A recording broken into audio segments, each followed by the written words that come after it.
이 시간에는 요한복음 19장 26절부터 29절 말씀까지 읽었습니다. 오늘은 요한복음 50번째 시간으로 부제목은 성경의 예언이 응하게 하시다입니다. 마침내 예수님께서 십자가에 못 박히셨습니다. 십자가에 못 박히신 예수님의 온 몸에서는 피가 흘러내립니다. 그런데 그 죽어가는 예수님 앞에서 로마 군병들은 제비를 뽑아가며 예수님의 옷가지를 나누어 가지고 있습니다. 정말 참혹하고 잔인하기 그지없는 순간입니다. 그런데 이 비극적인 현장에 예수님의 어머니 마리아가 다른 세 여인과 함께 있었습니다. 자, 마리아에게 있어서 예수님은 육신으로는 친어머니요 친자식입니다. 하물며 집에서 강아지를 오래 길러도 또 고양이를 오래 길러도 그 강아지가 고양이가 숨을 거둘 때는 어떻습니까? 마음이 미어지고 눈물이 나지요. 그런데 지금 이 마리아 눈앞에서 30년 동안 길렀던 아들이 죽임을 당하고 있습니다. 이 아들이 누굽니까? 태에 10달 동안 품고 있었던 아들입니다. 자신의 젖을 물려서 키운 아들입니다. 자신의 품속에서 말을 가르쳤으며 걸음마를 가르쳤고 자기의 손으로 밥을 지어 먹인 그 아들입니다. 예수님께서 공생애를 시작하시기 전까지 30년 동안이나 한 집에서 모자지간으로 살았습니다. 그러니 마리아에게 있어서 예수님은 눈에 넣어도 아프지 않을 사랑하는 자식임에 틀림없습니다. 그런데 그 자식이 지금 자신의 눈앞에서 십자가에 가장 비참한 모습으로 못 박혀 있습니다. 죽어가고 있습니다. 그리고 그 앞에서 로마의 군인들이 자기 아들의 옷가지를 제비 뽑아 나누어 가지고 있습니다. 이 광경은 어머니로서는 도저히 눈뜨고 볼 수 없는 끔찍하고 참혹한 광경입니다. 기록에 보면 주기철 목사님의 어머니가 주기철 목사님 고문당하는 모습을 보다가 기절했다는 내용을 봤습니다. 그렇죠. 그게 정상이지요. 그런데 성경에 보면 마리아는 그 광경 앞에서 땅을 치고 통곡하지 않았습니다. 또한 불안당 같은 이 로마 군인들의 멱살을 잡지도 않았습니다. 단지 혼자 그 슬픔을 삼키면서 아들의 죽음을 주시하고 있었습니다. 바로 이와 같은 마리아의 행동이야말로 예수님이 자신의 친자식이었음에도 불구하고 단지 자기의 아들로, 자기의 소유로 키워오지 않았다는 뜻입니다. 마침내 십자가 위에서 괴로워하던 예수님의 시선이 어머니 마리아와 만났습니다. 그때 예수님께서 어머니 마리아를 향해서 하신 말씀이 본문 26절에 나옵니다. 줄친 것만 보겠습니다. 시작. 여자여 보소서 아들이니이다. 어떤 사람들은 여기서 엄마를 여자라고 불렀다고 참 이상하다 그러는데 이상한 게 아니에요. 여기 나오는 이 여자라는 호칭은 헬라어로 귀네라 그러는데 이 귀네라는 호칭은요, 존경하는 여자에 대한 호칭이에요. 따라서 이 구절을 원문의 뜻에 가깝게 번역하면 이런 뜻이 됩니다. 어머님 보십시오. 어머님의 아들입니다. 이런 뜻이에요. 지금 예수님 앞에 서 있는 예수님의 어머니인 마리아야말로 예수님이 누구신지 이미 예수님이 잉태하기 전부터 천사를 통해서 들었잖아요. 예수님이 누구신지, 예수님이 지금 왜 그토록 참혹하게 돌아가셔야 되는지를 알고 있는 유일한 사람입니다. 아니, 이 어머니 마리아야말로 예수님의 어린 시절부터 이 모든 사실을 예수님을 품에 안고 예수님께 설명해 주셨던, 어찌 보면 선생이라고 할 수가 있겠죠. 그렇다면 우리는 여기서 여자여 보소서 아들이니이다, 이 말씀의 깊은 의미를 좀 더 생각해 봐야 됩니다. 무슨 뜻이겠어요? 어머니, 내가 어머니 덕분으로 내가 어머니의 아들답게 그리스도로서의 사명을 다 하고 있습니다. 잘 감당했습니다. 어머니에 대한 감사의 고백이죠. 그 어머니의 아들로 태어난 것이 얼마나 자랑스러웠으면 그 마지막 순간 이런 고백을 하겠습니까? 전 인류를 위해 십자가에 못 박혀 돌아가시는 하나님의 아들께서 당신을 낳고 키워준 어머니 마리아를 향해서 보십시오. 당신의 아들입니다. 당신 덕분에 내가 그리스도로서의 나의 사명을 잘 감당할 수 있었습니다. 이런 고백의 장면에서 정말 눈부신 어머니와 아들의 관계를 볼 수가 있습니다. 제가 가만히 교회에서 전도사 생활, 목사 생활 하면서 보니까 자식은 부모 닮아요. 위대한 자식은 위대한 부모로부터 나옵니다. 신앙도 닮고요, 성품도 닮아요. 그럼 위대한 부모가 누굽니까? 아브라함처럼, 마리아처럼 자신의 삶을 온전히 하나님 앞에 드린 사람을 위대한 부모라고 할 수 있죠. 자신을 하나님께 드린 사람만이 자기 자식에게도 참된 지혜를 설명해 줄 수 있습니다. 또 참된 생명을 설명해 줄 수 있습니다.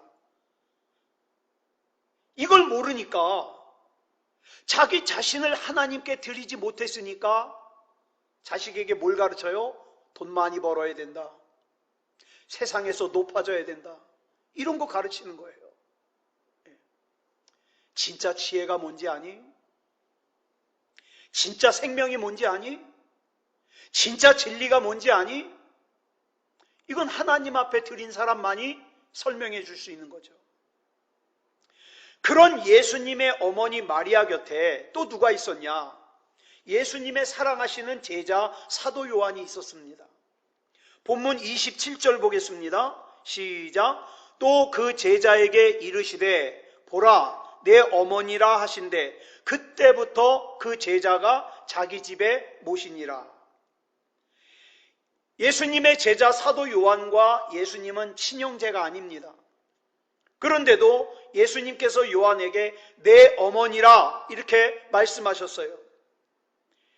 십자가에 못 박히신 예수님께서 운명하시기 직전에 제자인 사도 요한에게 당신의 어머니를 친어머니처럼 모셔줄 것을 당부하는 말씀이죠.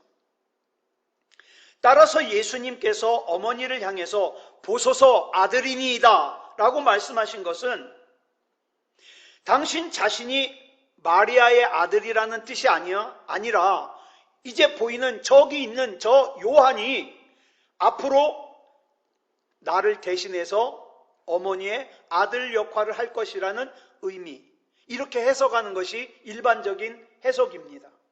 그래서 표준 세번역 같은 경우에는요, 본문 26절을 이렇게 번역하고 있습니다. 같이 읽겠습니다. 시작. 예수께서는 자기 어머니와 그 곁에 서 있는 사랑하는 제자를 보시고 어머니에게 어머니 이 사람이 어머니의 아들입니다 하고 말씀하시고, 자 여기서는요 아예 아들을 사도 요한으로 단정지어서 표현하고 있습니다. 뭐 정황으로 보나 문맥으로 보나 상당히 설득력이 있죠. 그런데 원문 성경인 헬라어 성경을 보면요 조금 달라요. 뭐냐 하면 뭐라고 하느냐, 그대로 번역하면 이런 뜻이에요. 보십시오 당신의 아들. 이를테면 지금 이 보십시오 당신의 아들이 예수님을 가리키는 건지 아니면 사도 요한을 가리키는 건지 그 주어와 동사가 없기 때문에 알 수가 없어요. 바꿔 말하면 여기 나오는 이 보십시오 당신의 아들을 예수님으로 번역해도 이상이 없고 사도 요한으로 번역을 해도 이상이 없다는 뜻이에요.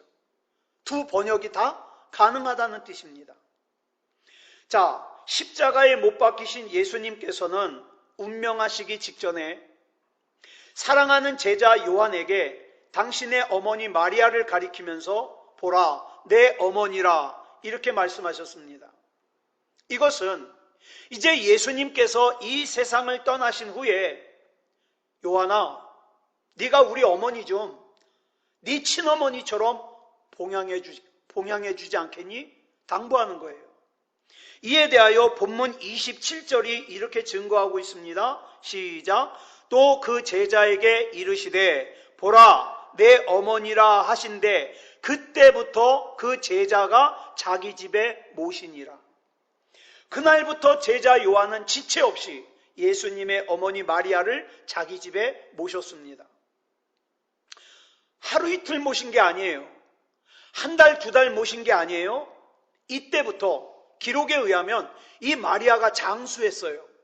그래서 마리아가 소천했을 때, 죽었을 때에는 이미 요한이요 늙었어요. 늙었어. 그러니까 이 요한이 자기가 늙은이가 될 때까지 마리아를 모신 거예요. 그럼 중간에 뭐 했겠어요? 아무것도 못했죠.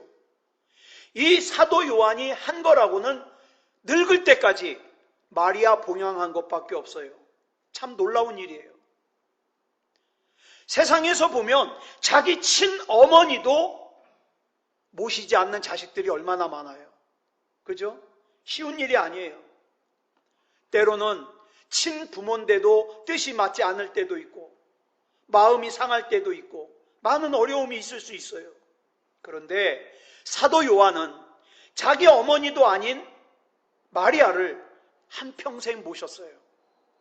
얼마나 어려움이 많았겠습니까? 많은 학자들은 예수님과 사도 요한을 이종사촌지간으로 봅니다. 즉 예수님의 어머니 마리아와 요한의 어머니가 친자매지간이라는 거예요.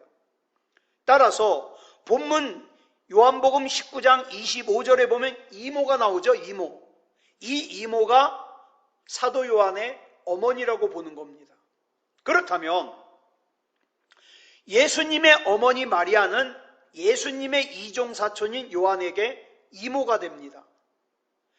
그런데 마리아가 이모라 할지라도 요한이 마리아를 한평생 모시기에 특별히 편할 이유가 없어요. 아니 어찌 보면 이모라서 더 불편할 수 있어요. 이모라서. 왜? 인척지간이기 때문에 서로 기대하는 바가 있지 않겠습니까? 그렇죠? 오히려 어찌 보면 남남이 더 날 수도 있어요. 그럼에도 불구하고 요한은 예수님의 어머님 마리아를 모시는 것을 거부하지 않았습니다. 자, 그러면 이거 한번 생각해 보자고요. 요한이 마리아를 잘 모신 것이 요한이 성품이 좋아서예요? 아니요. 요한은 별명이 있어요. 별명이 뭐냐? 우레의 아들이에요. 번개의 아들이라 이 말이에요. 천둥번개의 아들이라 이 말이에요. 이 별명의 의미가 뭐예요? 이 요한은 성격이 아주 불같은 사람이에요. 그래서 별명이 우레의 아들이에요. 누가 조금만 잘못하잖아요? 그러면 예수님 그냥 벼락을 쳐서 다 죽여버리죠? 그랬던 제자예요.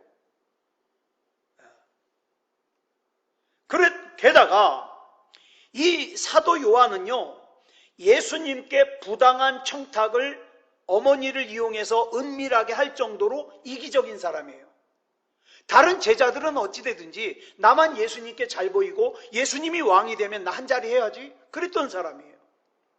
그와 같은 요한이 어떻게 한평생 예수님의 어머니인 마리아를 모시는 일을 해낼 수 있었을까? 그것은 우리가 신앙생활하면서 하나님께서 맡겨주신 일이 다른 사람들이 박수 쳐주고 유명하고 인기 없고 그런 일이라면 뭐 할 수 있죠. 그런데 아무도 알아주지 않아요. 초라해요. 근데 힘은 되게 들어요. 이런 거 어떻게 감당할 수 있냐 이 말이에요. 요한이 이 마리아를 모시는 일을 해낼 수 있었던 이유는 요한의 중심에 예수님을 모시고 있었기 때문이에요. 제가 아까 어떤 글을 잠깐 읽었어요. 어떤 작은 교회 목사님인데 이 목사님이 다리를 다쳐서 병원에 일주일을 입원하게 돼서 전도사님에게 새벽 기도 좀 인도해 달라고 부탁을 했대요. 새벽 기도를 인도하러 집이 멀어가지고 차를 타고 이제 왔다 갔다 하면서 인도하는데 새벽 기도를 인도하는데 한 사람 나와 있더래요. 그래서 일주일이 지난 다음에 목사님을 만나서 목사님, 원래 새벽 기도 한 명 나옵니까? 예, 한 명 나옵니다. 힘들지 않으세요? 아니요. 새벽 기도는 내가 하나님 앞에 기도하는 시간인데 한 명이면 어떻고 10명이면 어떻습니까? 내가 예배드리면 되지. 그런데 새벽 기도뿐만 아니라 다른 예배도 수요일도 금요일도 한두 명 나오더래요. 그래서 이 전사님이 또 물어봤어요. 목사님, 힘들지 않으세요? 아니요. 내가 예배 드리는 건데 한 명이면 어떻고 10명이면 어떻습니까? 그래서 그 전도사님이 그 말이 남아가지고 목회하는데 큰 도움이 됐다는 거예요. 자, 한 명이면 어떻고 10명이면 어때요? 중요한 것은 내 안에 예수님이 계셔서 내 안에 예수님을 모시고 예배하면 그것으로 충분하죠. 자, 겉으로 보기에는 요한이 예수님의 어머니인 마리아만 모시는 것 같아요. 그렇죠? 만약에 그랬다면 요한은 남의 어머니인 마리아를 한평생 모시는 게 불가능했을지도 몰라요. 그러나 요한은 마리아를 자기 집에 모시기 전에 이미 자기 마음 중심에 누구를 모셨습니까? 예수님을 모셨어요. 그리고 내 속에 모신 예수님 때문에 예수님을 의지해서 예수님의 능력에 힘입어 예수님의 사랑에 의해서 어떤 상황에서든지 변함없이 예수님이 당부하신 대로 자기가 노인이 될 때까지 마리아를 봉양할 수 있었던 겁니다. 이렇게 요한이 주님을 모시는 마음으로 마리아를 모시고 섬겼을 때 요한은 마리아를 봉양하면서 그 가운데서 뭘 들을 수 있었습니까? 주님의 말씀을 들을 수 있었던 거예요. 그뿐입니까? 언제나 주님을 모신 그의 심중에는 주님의 말씀이 흘러넘치고 있죠. 그리고 마리아를 모시는 동안, 마리아를 봉양하는 동안 어떻게 했어요? 옛날에 마리아가 예수님을 키우면서 있었던 일들을 얘기해 주지 않겠습니까? 그 얘기를 들을 때마다 이 사도 요한은 어때요? 은혜가 넘치죠. 예수님과 더 친밀해지죠. 그래서 마침내 마리아 봉양이 끝났을 때, 마리아가 하늘나라 갔을 때 사도 요한은 요한복음을 기록하고 요한 1서, 요한 2서, 요한 3서 또 요한계시록을 기록할 수 있었던 겁니다. 만약에 나는 이렇게 하찮은 일을 할 사람이 아니야. 나도 베드로처럼, 나도 저기 다른 제자들처럼 나가서 큰 일을 해야 돼. 사람들 많이 모인 곳에 가서 박수갈채도 받고 기적도 행하고 나 그래야 돼. 나 여기서 이 할머니 모시고 있을 사람이 아니야. 그러고 뛰쳐나갔더라면 예수님의 음성을 듣지 못했겠지요. 그뿐만이 아니었습니다. 요한은 한평생 주님을 모시고 살면서 주님을 통하여 하나님께서 인간을 얼마나 사랑하시는지 또 하나님이 그 사랑 자체이심을 날마다 확인하는 거예요. 날마다. 그래서 나중에 요한 1서를 쓰면서 요한 1서 4장 7절로 8절에서 이렇게 고백합니다. 시작. 사랑하는 자들아 우리가 서로 사랑하자. 사랑은 하나님께 속한 것이니 사랑하는 자마다 하나님으로부터 나서 하나님을 알고 사랑하지 아니하는 자는 하나님을 알지 못하나니 이는 하나님은 사랑이심이라. 이렇게 고백할 수 있었던 거예요. 자, 그럼 다시 본문으로 돌아와서 오늘 본문 28절을 보면 뭐라고 시작하느냐? 그 후에라는 말로 시작을 합니다. 이것은 아까 우리가 읽었던 본문 27절과 28절 사이에 시간이 좀 떨어져 있다는 거예요. 다시 말해서 예수님께서 사랑하는 제자 사도 요한에게 예수님 자신을 대신해서 네가 우리 어머니 마리아를 좀 봉양해달라고, 모셔달라고 부탁한 뒤에 시간이 좀 지났다 이 말이에요. 그 다음에 28절이 이렇게 계속됩니다. 우리 28절 같이 읽겠습니다. 시작. 그 후에 예수께서 모든 일이 이미 이루어진 줄 아시고 성경을 응하게 하려 하사 이르시되 내가 목마르다 하시니. 자, 예수님께서는 십자가 위에서 목마르다고 하셨습니다. 예수님께서 인간의 몸을 입고 오셨기 때문에 당연히 목마르시죠. 예수님께서 이 땅 위에서 육신을 입으신 인간으로 사시지 않았다면 결코 목마름을 느끼지 않으셨을 거예요. 그러면 우리가 이거 한번 생각해 보자고요. 예수님께서 왜 목말라 하실까요? 십자가에 못 박혀서 물과 피를 다 흘리셨기 때문이에요. 왜 예수님께서 죄인의 형틀인 십자가에 못 박히셨습니까? 내 죄 때문에. 그런데요, 참 사람이 그래요. 예수님이 십자가에 못 박히신 것은 그다지 가깝게 와 닿질 않아요. 그런데 사랑하는 내 부모가, 사랑하는 내 자식이 아프잖아요. 그럼 절절절절 끓어요, 가슴이. 이게 그렇게 와닿질 않는 거예요. 그런데 예수님께서는 그런 우리의 죄 때문에 십자가에 못 박히신 채로 목말라 하시는 거예요. 그런데 이 광경을 또 다른 면으로 한번 생각해 보자고요. 예수님께서 지금 이렇게 목말라 하시는 것이 단순히 육체의 목마름 때문입니까? 그렇지는 않을 거예요. 요한복음 6장 35절을 보면 이렇게 말씀하십니다. 시작. 예수께서 이르시되 나는 생명의 떡이니 내게 오는 자는 결코 줄이지 아니할 터이요 나를 믿는 자는 영원히 목마르지 아니하리라. 즉 예수님의 목마름은 한 사람이라도 더 생명의 떡을 주고 싶은 목마름이에요.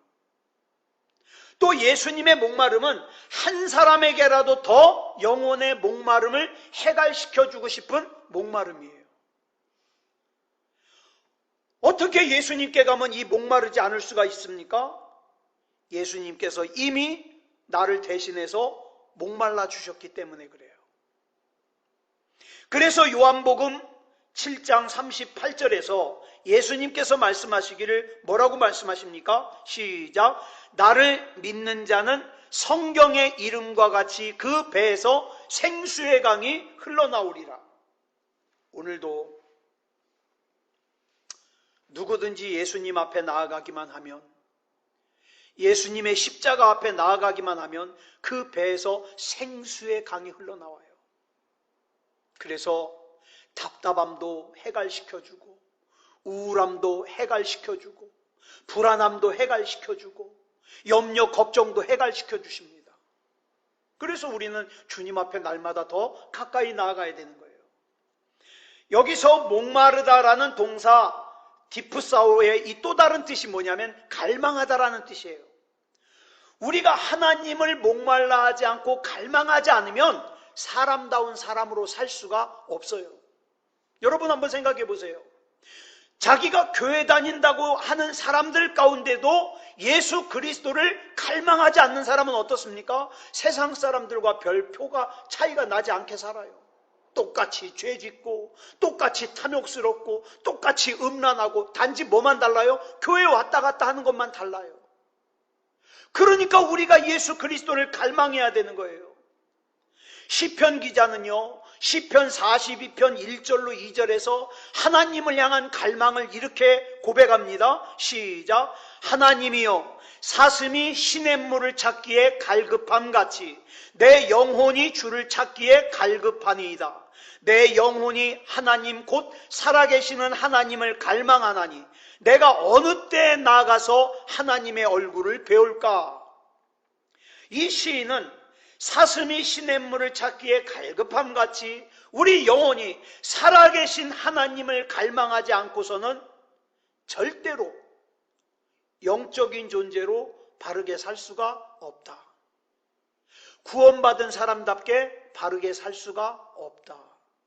그래서 우리는 하나님을 갈망해야 돼요. 하나님, 나는 하나님이 아니면 안 됩니다. 오늘도 나랑 동행해 주시옵소서. 지금도 나와 함께 계셔 주시옵소서. 하나님이 아니면 나는 불안합니다. 하나님이 아니면 난 두렵습니다. 하나님이 아니면 난 탐욕스러워집니다. 하나님이 아니면 나는 음란해집니다. 하나님께서 나와 함께 계셔 주시옵소서. 하나님을 갈망해야 돼요. 본문 30절을 보면 십자가에 못 박히신 예수님께서 운명하시기 직전에 뭐라 그럽니까? 줄친 것만 시작. 다 이루었다. 이런 말씀하셔요. 이 말은 하나님께서 나에게 맡겨주신, 하나님께서 나에게 명령하신 구원 사역을 다 이루었다는 뜻입니다. 그럼 우리 여기서 한번 보자고요. 예수님이 어떻게 구원 사역을 다 이루셨죠? 예수님의 방법으로요? 아니요. 근본적으로 들어가 보면 예수님께서는요, 철저하게 하나님의 예언의 말씀에 따라 이루셨습니다. 예를 들어 볼까요? 미가서 5장 2절의 예언처럼 예수님께서는 베들레헴에서 사람의 아들로 태어나셨습니다. 이사야 7장 14절의 예언처럼 동정녀 처녀 마리아의 몸에서 태어나셨습니다. 이사야 9장 1절로 2절의 예언처럼 갈릴리를 중심으로 천국 복음을 증거하셨습니다. 스가랴 9장 9절의 예언처럼 나귀 새끼를 타고 예루살렘에 입성하셨습니다. 그리고 이사야 53장의 예언처럼 고난을 당하시고 십자가를 지셨습니다. 그뿐만 아니에요. 오늘 본문을 보면 십자가에 못 박히신 예수님께서 내가 목마르다라고 신음하시자 사람들이 신 포도주를 적신 해면을 우슬초에 메어가지고 예수님의 입에다 갖다 댔습니다. 이게 뭐냐면 여러분 보세요. 십자가에 양손과 발이 못이 박혔어요. 창으로 옆구리를 찔렀어요. 얼마나 아픕니까? 이 십자가형이 너무 고통스러운 형벌이기 때문에 그래도 고통을 좀 줄여주려고 어떻게 해요? 마취제 효능을 가진 쓸개를 탄 포도주를, 여러분 포도주에다가 쓸개를 탔으니까 얼마나 쓰겠어요. 쓸개를 탄 포도주를 마시게 해요. 그러면 이걸 마시면요 고통이 좀 줄어요. 예수님께서 십자가에 못 박히시기 전에도 군인들이 마취제 효능을 가진 이 쓸개를 탄 포도주를 예수님께 드렸어요. 마시라고. 그런데 예수님이 거절하셨어요. 왜? 마취제를 먹고 십자가에 못 박힌다면 고난의 의미가 상실되기 때문에. 나는 죄인을 구원하려고 고난을 받기 위해서 왔는데, 나는 이창원이를 구원하려고 고난받으려고 왔는데 이 마취제를 먹으면 안 되잖아요. 그래서 거절하셨어요. 자, 그러면 보세요. 이렇게 고통을 줄여주는 포도주를 거절하신 예수님께서 지금 운명하시기 직전에 새삼스럽게 포도주를 드실 이유가 없잖아요. 더욱이 신포도주는요, 이 포도주가 오래됐기 때문에 식초 같아요. 식초. 그게 목마른 사람이 먹으면 더 고통스럽죠. 그럼에도 불구하고 예수님께서는 사람들이 예수님을 놀리기 위해서 드린 식초같이 신포도주를 받으셨어요. 여기서 받으셨다는 건 뭐예요? 마셨다는 뜻이에요. 여러분 보세요. 예수님이 바보가 아닌 다음에야 왜 이처럼 어리석은 행동을 하셨을까요? 그런데 그 다음 28절을 보면요, 예수님께서 이렇게 행동하신 이유가 나와요. 28절 줄친 것만 시작. 성경을 응하게 하려 하사. 다시 말해서 하나님의 말씀을 이루기 위함이라는 거예요. 하나님께서는 예수님이 십자가 위에서 당하실 모습을, 최후의 모습을 시편 69편 21절에서 이렇게 예언하셨어요. 시작. 그들이 쓸개를 나의 음식물로 주며 목마를 때에는 초를 마시게 하였사오니. 예수님께서는 십자가 위에서 자신의 생명의 심지가 꺼져가는 그 마지막 순간에도 하나님의 말씀을 기억하신 거예요. 그래, 하나님의 말씀에 시편 69편 21절에 이렇게 말씀했지. 그러니까 예수님께서는 그 하나님의 말씀을 이루시기 위해서 타는 목마름에도 불구하고 식초와 같은 포도주를 삼키신 거예요. 그렇기 때문에 예수님께서는 다 이루었다라는 한마디로 생애를 정리하실 수 있었어요. 여기서 나오는 다 이루었다라는 것은 이 단어는요, 헬라어로 테레토라 그러는데 무슨 뜻입니까? 완성하다, 성취하다라는 뜻이에요. 이번에 제가 2주에 한 번씩 저 수서에 있는 부모님 집에를 다녀옵니다. 반찬도 이렇게 갖다 드리고 그러기 위해서 갑니다. 그런데 이번에 갔더니 아버님께서 진지하게 말씀하셔요.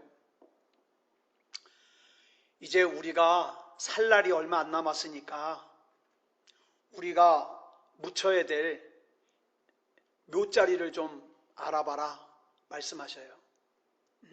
화장을 한 다음에 그 아버님과 어머니가 들어가야 될 묘자리를 알아봐라 말씀하시는 거죠. 그 말씀을 듣고 이렇게 집으로 돌아오는데 이런 생각이 들어요. 여러분, 우리가 한참 때 20대, 30대, 40대 때는 뭘 준비합니까? 내가 살아야 될 집을 사기 위해서 준비하죠. 그러다가 50대, 60대가 되면 어떡합니까? 내 노후가 어떨까? 노후를 생각합니다. 그러다가 이제 80대가 지나니까 어떻게 해요? 내가 묻혀야 될 자리를 생각하는 거예요. 결국 우리는 어디로 돌아가냐? 흙으로 돌아가는 거예요. 아버님도 그걸 아시고 내가 흙으로 돌아가야 될 그 자리를 준비하시고 싶은 거죠. 자, 그렇다면 그리스도인인 저와 여러분은 이 세상을 떠날 때 어떤 모습이어야 되겠습니까? 내가 미처 이루지 못한 내 욕망, 내 뜻, 이런 거 움켜쥐고 회한을 가져야 되겠습니까? 아니면 나에게 주셨던 하나님의 말씀, 그래, 하나님께서 나에게 이런 사명을 맡겨주셨지, 다 이루었다, 이루고 하나님 앞에 가야 되겠습니까? 여러분, 저와 여러분은요, 절대 방향을 잃으면 안 돼요. 방향을 잃으면 안 돼요. 하나님, 나를 태어나게 하시고 나를 지금 살게 하시고 또 장차 나를 불러주신 하나님, 그 하나님을 향한 나의 방향이 변동되지 않게 하시고 하나님 앞에 하나님을 바라보며 하나님 맡겨주신 사명을 잘 감당하게 하옵소서. 그렇게 기도하고 살아야 되겠죠.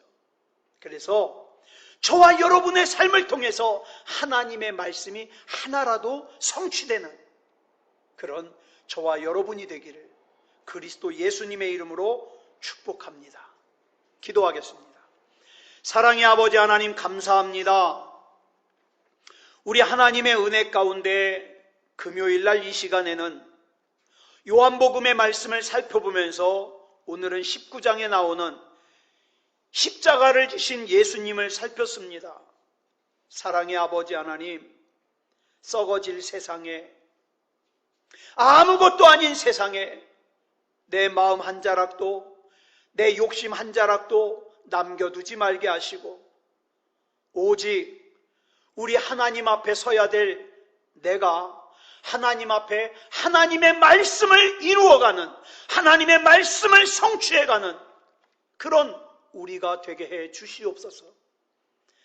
악한 마귀가 그 어떤 걸 가지고 나를 흔들어도 절대 흔들리지 아니하고 나는 하나님의 자녀임을, 나는 구원받은 그리스도인임을 선포하며 담대하게 살게 하여 주시옵소서.